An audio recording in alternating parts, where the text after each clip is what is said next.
Good morning. Hey, there's this great story in the Bible about a boss who finds that his manager has been wasting the company's money. And so the boss comes in and he fires the man. Well, while the guy is clearing out his desk, he's thinking, look, I got an MBA. I can't do manual labor. I'm too proud to go to the unemployment office. He said, I know what I'm going to do. So one by one, he calls in all of the company's creditors and he cuts down what they owe the company. He defrauds his company, basically. And the boss finds out what he's doing. He comes in and he compliments the former manager for his cleverness.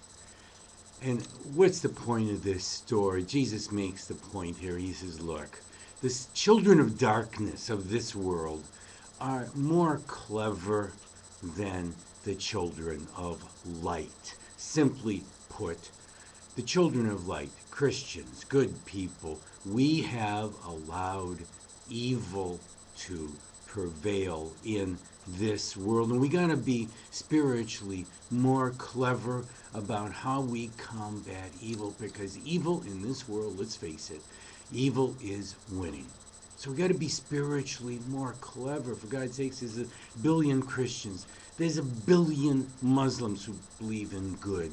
There are Jews. There are Buddhists. There's billions of us who should be children of light, combating all the evil we see in this world. And one evil that comes to mind right away is poverty. God speaks against that. He says we should be eliminating poverty, for God's sakes. We should be donating to food pantries, working at soup kitchens, working at health networks that provide care for the poor. We got to be doing a better job of taking care of the poor and eliminating poverty and hunger. Another thing, I'm involved in this movement called TIP, Treatment Instead of Prison. Do you know that so many of our prisoners are in prison because they have possessed drugs? Not drug dealers, just drug users. So instead of putting them in treatment, which would be cheap, we put them in prison, which costs $30,000 to $40,000 a year. Not only that, not only wasting money, that's not clever. When these guys come out, so many times they become violent. And they become violent criminals, which makes us unsafe. That is not spiritually clever. We got to be spiritually clever and have more treatment programs for drug users.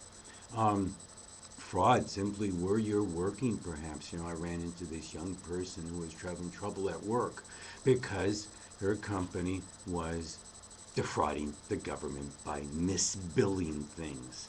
And so this person was smart. She went to her boss and she talked it over and she found a way to talk to the boss, and lo and behold, the problem was fixed. She was clever, huh? Racism. Racism is evil. And if you're white or Caucasian, there's a bit of it in you. Come on. A couple months ago, I was in a department store, and I was walking in, and there was another guy in front of me at the counter, and I just so happened to walk up to the counter also, and I was just standing right next to him, and I know the woman behind the counter saw him ahead of time. When I walked up to the counter, she turned around and she started to serve me first. And I said, wait, no, he was first. The black guy was first. There is racism. Now, probably what I said wasn't supremely clever to get rid of racism, but you know what?